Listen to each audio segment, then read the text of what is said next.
There's a version of cash buyer that most sellers have in their heads before they talk to us. Someone who shows up with a lowball number, knows you're in a difficult position, and uses that to get a property for as little as possible. A last resort, something you'd only consider if everything else had failed and you were out of options. I want to explain what's actually happening on the buyer side because that picture, while it exists in some corners of the market, isn't what's driving the deals that work well for sellers. A cash buyer is, at its most basic, a buyer who doesn't need a bank to close. That distinction matters more than most sellers realize.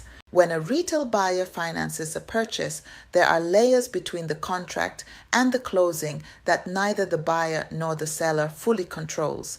An appraisal that comes in below the purchase price, an underwriter who requires repairs before funding, a rate change that shifts what the buyer qualifies for.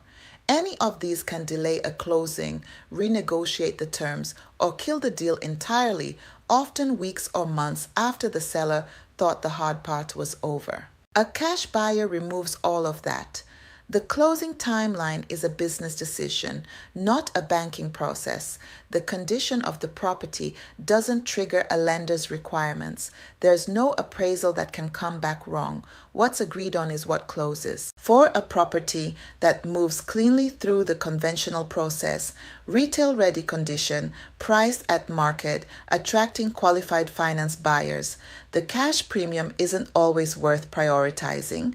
The conventional process works and the seller gets retail value. For a property that doesn't fit that profile, condition issues, a situation with complexity, a seller who needs a specific timeline, the certainty a cash buyer brings has real value, not because you're settling, because certainty, speed, and a closing that doesn't fall apart 2 weeks before the finish line are worth something concrete when the alternative is another failed attempt. What that's worth in your specific situation, how the numbers actually compare when you account for carrying costs, timeline, and the probability of a conventional deal closing cleanly, is what the workshop is designed to help you work through. The point isn't that cash is always better. It's that most sellers evaluate it against a retail sale that closes perfectly.